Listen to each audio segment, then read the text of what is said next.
Welcome back, everybody. Today, I actually wanted to talk about Ivana, and though I know it hasn't been an insane amount of time since she's come out, just from having tested her and from what we know about basically what her intended goal is, I actually think there's a lot about this character that is super sick, some secret text that I don't think necessarily everyone is aware of, and so much more in regards to her. So without further ado, let's get straight into everything you need to know about Ivana.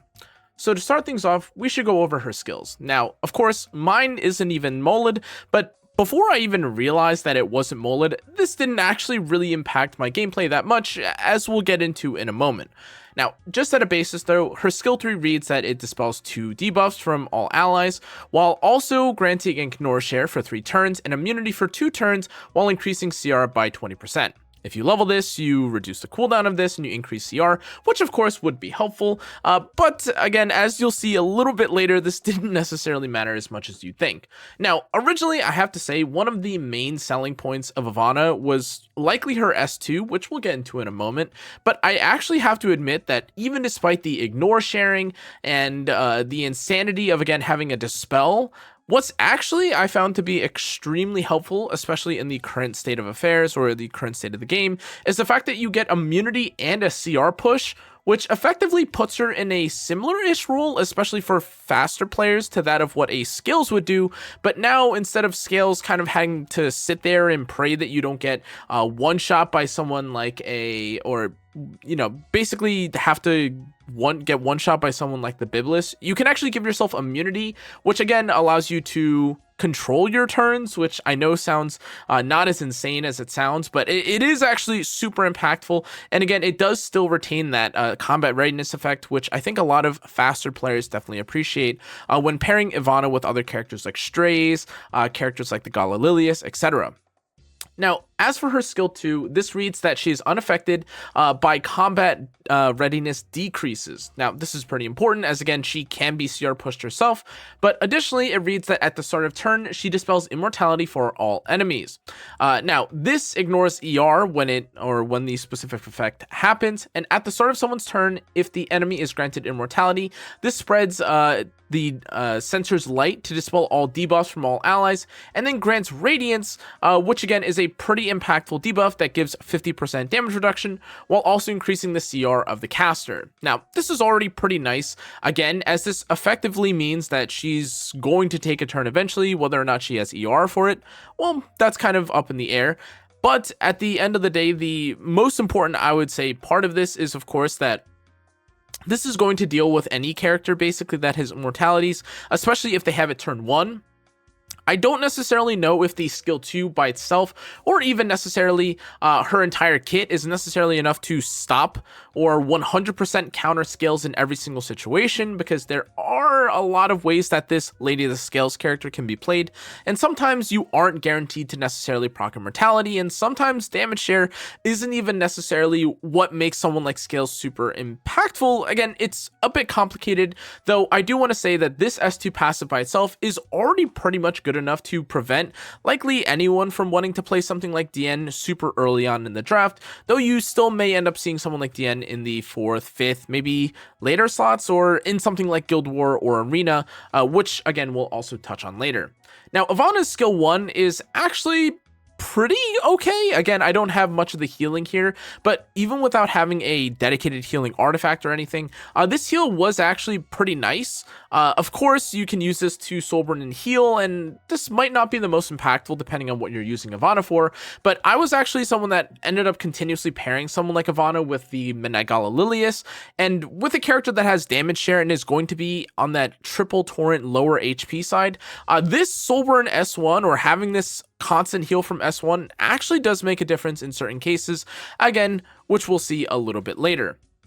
Now, as for the build, as you're seeing right now, I have her on, I would call quote-unquote spare gear. As you can see in terms of set, I think, or at least from my testing, speed is likely going to be what she appreciates the most. That's mostly, in my opinion, dedicated to the fact that if you, for some reason, do need to fight against someone that has immortality, you can read, it says at the start of your turn, that's when you actually dispel immortality from all enemies. So if you aren't fast enough, this can be quite bad. But as as we'll also touch on later in terms of her artifact, this does mean that you have a bit of decision making or a couple choices that you need to make with her artifact. Though again, it's a lot of, I would say, manipulation and gaming the system or gaming your opponents at this very early point, at least. Though again, I do think from what we've seen so far, she is working exactly as intended. Now, as for her artifacts, yes, the one that she has on right now, it does give her ER, and it does read that at the end of an enemy's turn, if the caster doesn't have a debuff, you increase the CR of the caster by 15%. This will increase in terms of the CR and the ER that you get. But personally, I actually think that there are a couple different artifacts that you could use on her. Again, depending on how reliant you are on, I guess, Ivana for something like cleansing, you could always use something like, of course, something like Wondrous Potion Vial. You do also have a cleanse. I mean, you could technically make this a 3, like an almost complete cleanse with something like Doctor's Bag. You could also, again, use her alongside something like a slower team if you want to use Idol's Cheer. Not that I necessarily think this is necessarily her best play, but actually something that I consider to be like extremely, well, I shouldn't say extremely under talked about, but something that I have seen pop up a lot more recently that I do want to spread a bit more awareness is this concept of using spotted mouse hair tie. Now, I know this is probably something that a lot of players will immediately think of as being okay. It's maybe like a little bit worse version, or it's maybe a substitute for something like Bird's Eye View. As again, something like Bird's Eye View, you're able to, as you read, use her skill 3 and she gains 20 souls. Why would you want spotted mouse hair tie? Now, the reason for this though is actually if you pair someone like Ivana with the 10 souls here with another character, say a character like Vildred or any of the thieves in the game that are able to use Colley's artifact, this actually effectively gives you a, well, when maxed at least, a 20 soul start, which again is pretty nice, especially if you're going to use someone like Ivana with the openers that have ignore ER. Now, you could also argue, of course, that in certain cases you won't be guaranteed an opener with souls, or that, you know, sometimes you'll fight against Bellion, but it actually does make quite a bit of difference, as some people will load into a match with even someone like Salome, and again, having the Salome and then her having an artifact like this gain the 10 souls, it's just a lot of, again, mind gaming, and all of this allows Ivana again to be quite utility based and quite helpful, regardless really of what you play her on. That said, again, if you want to use something like the soul generation artifact, I think that's also fine. If you want to try to jump scare people with something like soul constellation, that's also fine as well too. Though again, I think what this will mostly come down to is how you're trying to use Ivana. Again, I would love to say that there's a one-size-fit-all artifact here, but the reality is that sometimes you want to counter someone on a Guild War defense, sometimes you want to use them in a specific scenario in like an arena or a Guild War team. So I have a feeling that you'll likely end up switching this artifact here and there. I don't necessarily feel like her artifact is the only one that works, and I'd almost argue that, again, if I had access to another artifact or another one of Frida's artifacts, I'd probably actually end up putting that over my excommunicance sensor. But of course, whether or not I choose to keep that on someone like Scales, again, as I've actually been trying to move away from her a little bit, assuming I get Ivana, could be definitely a play that you can invest in. Now, in terms of build, of course, I have mine at 290 speed. I have her at 14k HP, and I have her on ER. Now, the main thing that I think to be a bit concerning about Ivana is, again, what happens if she gets debuffed for whatever case. Now, if you are someone that is able to play her faster, I get it, 290 speed is quite a bit of an investment, even though I don't necessarily think this is the slowest character in the game. One of the main concerns is going to be whether or not, again, you're able to use something like her skill 3 for the ignoring share and the immunity, or whether you don't care about it at all. You just pray that you eventually get your turn with Light of Repose, and if the enemy has an immortality on the on the enemy team, the game's just over. With this though, I'm personally having her with at least immunity on for the moment and a decent amount of ER, as my goal is to ensure that someone eventually on the team has some sort of immortality, or rather someone on the team has some sort of immunity or ER ignore sort of debuffing built into their kit. Of course, this isn't going to stop you again from getting debuffed or getting, you know, stunned by someone like a Coley or anyone that has a strip. But I think something that you'll probably end up seeing with Ivana is that unless if they are playing or drafting extremely unusually, most players I would imagine are going to take someone like Ivana, especially in RTA, and then you kind of just won't see any sort of immortality in the rest of the draft, or they will work around this by pre-banning Ivana and then taking said characters, which is something that you'll see someone like Cleavers or some faster players do by banning out something like Bellion and then taking Freeman and DN. Now, as for her teams, I honestly can't really say exactly what teams she would be perfect for, as again, kind of similar to a character like Scales, you can use this character with basically any team that wants to play a bit more aggressively. I would argue that since she does have the damage sharing art or the damage sharing effect in her kit, it does make sense to take her with other openers, whether that's someone like a mid, whether that's someone like Iseria, even characters like Salome, so that you can copy and deal more damage. This is something that you'll definitely appreciate as you start to pick Ivana a bit more. But at least from my initial impressions, I think effectively any opener paired with Ivana, so long as she's fast enough or can go after some of the openers. Again, my Ida is not necessarily the speed, but I've definitely seen a few opener Idas that have also done this. It feels like Ivana can be paired with a lot of basically openers, and that makes sense as she's dedicated or designed to play a bit more quickly with all of her combat readiness and the buffs that she provides to the team.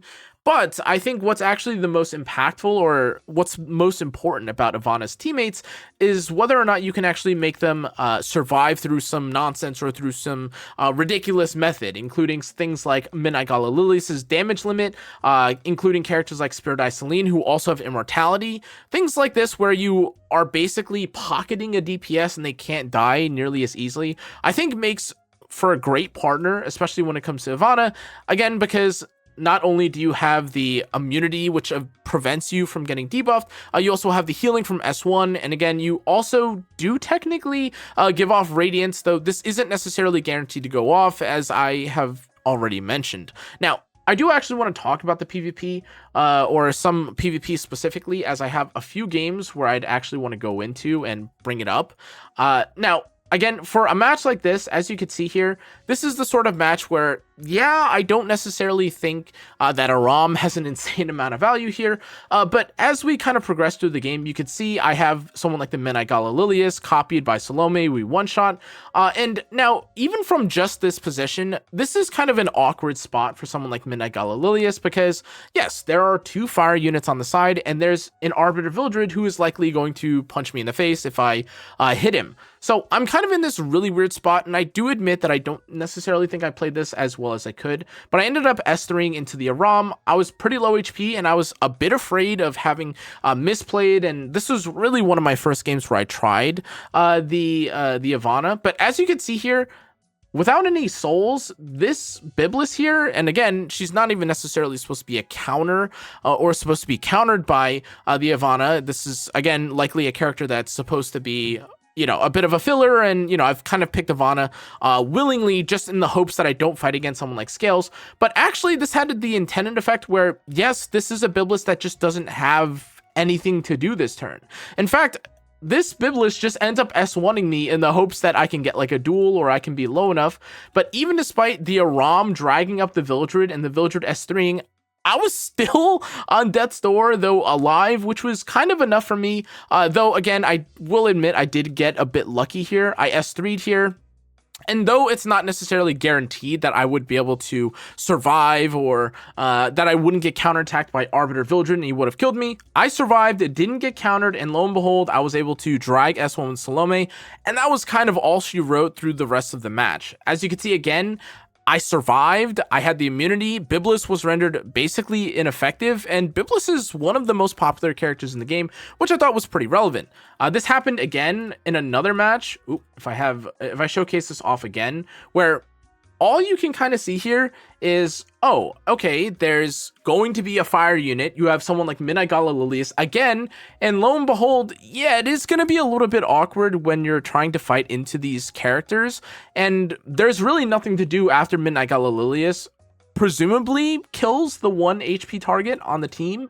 Like, for instance, here, Salome, again, we're in this exact same spot, kills 1, and even with this Midnight Gala Lilius S3 here, I didn't, or rather the S1 here, I didn't even end up proccing. I wasn't sure if I would activate below, but here we are once again, even without the some sort of Wind Rider, there isn't much that the Biblis does here again.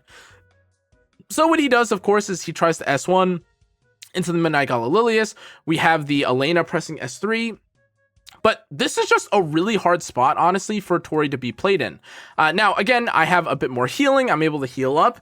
And though the Tori here is able to deal a little bit of damage, it's not really enough for the Midnight Gala Lilius to be in trouble. As you can see here, even with the Elena here, the Elena doesn't end up dealing enough damage. And again, this is kind of what you can expect from the Biblis adjacent or the Biblis trying to counter Briar Witch Iseria teams. You do have like a super tanky DPS or a DPS that can't die very easily through some means. You do end up having something like an AoE cleanse. And again, you do have Biblis as one of the openers just to make sure that you have a bit of mitigation. But as you can see, we pass through the turns. There's kind of no way for Gala to die. And then bing, bang, boom, the game's kind of over.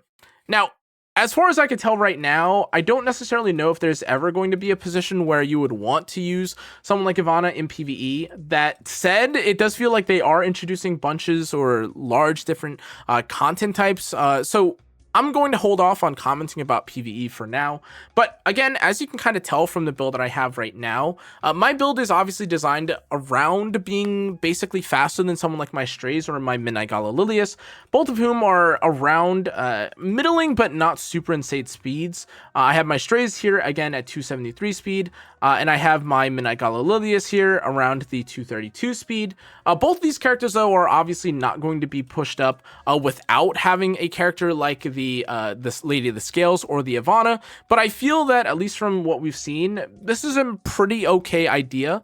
I would also argue that maybe my Salome could be slower than the Ivana, so I can guaranteed push up, or I could reduce some of the speed on her in that sense.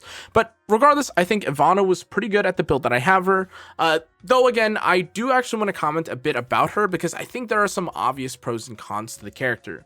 Now, of course, I don't think that this is necessarily the easiest character in the game to build. That said, she is a 117 base speed Soul Weaver, which is quite fast, and does kind of put her on the upper echelon of speedier, more quick Soul Weavers that you have access to.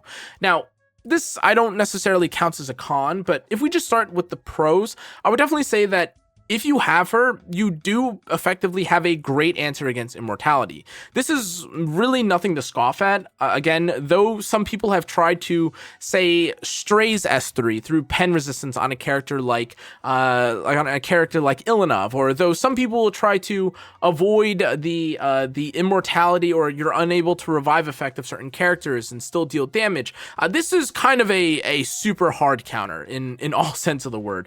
The only real counter I'd say to Ivana's or I guess this sort of concept where she's supposed to be used to counter immortality is if you are taking the turn ahead of her. But again, if that's the case, I think you probably have other issues to be worried about than Ivana. And again, if you're trying to argue that, well, Ivana is weak because she's not a speed imprint, hey, it is what it is at that point. In any case, though, to further along with the pros, I do think that she is quite versatile. Again, I do appreciate that, again, there is some sort of ignore sharing or some sort of offensive buff in the game that doesn't feel as useless. I will be candid, attack buff is now basically a buff that every single DPS in the game has access to if you're meant to be a DPS, and otherwise you have some sort of damage percent or you have some sort of scaling that makes you insane after a few turns. So having something like ignore share is actually quite interesting, especially since this is now a new effective buff that you can kind of work around. And though someone like Gala Lilius isn't able to necessarily appreciate this, in certain cases it would be nice if you are able to one-shot or deal more damage to a team when they're otherwise going to be pocketed by something like an Arrowell or an Estelle. Now, that said, I do also want to say that in terms of her total buffs, this character kind of has it all. Having immunity, a cleanse, a CR push, ignore share, activating or providing radiance while having coverage for immortality and removing it while also cleansing. Like, this sounds like a laundry list of advantages to the character. And that's not even on top of the healing, which again, I get it. I am kind of overglazing the S1 heal a bit, but it is just quite impactful when, again, a lot of times the healing that you'll see from a character, is mostly designed to protect the characters like Freerin, the Spirit Eye Celine, or any characters that are just very, very squishy, but they're kind of intended that way. Like, they're so strong and they're balanced around the fact that they're so squishy, but then you can heal them or protect them with things like barriers from Estelle, or the healing from Scales' S1, or some other annoying sort of passive like that. Overall, I think as an RGB character, this is about maybe one of, or about as strong of an RGB character that you can get within like the new construct or framing of what epicseven has to offer. This is again a pretty, I would say, almost like Schneel level hard counter to a specific niche or type. This is effectively supposed to be the end of immortality if you're able to activate it. Though again, I think though this isn't necessarily a character that can say counter Briar Witch Iceria like straight off the bat, or it's not going to counter characters that don't have immortality built into their kit that just spawns on them as soon as they come into it. Her kit is still pretty strong by itself and versatile enough that you do find some value, at least from what I've seen, if you're trying to play a bit faster. Overall, I think if you are a faster player, this is definitely a character that you should try out, test, and at least see more opinions on as people kind of bake out and kind of develop their drafts for the next couple of days into a week. Otherwise, if you're a mid-speed player, this might be nice to try and counter people that are reliant on the scales. And if you're a newer player, this is likely a character that you can just wait for to come back around, because as far as I know, she's not a limited. But yeah, thanks again for watching, guys. I'll see you all next time. Take care, stay safe, stay healthy. Good night.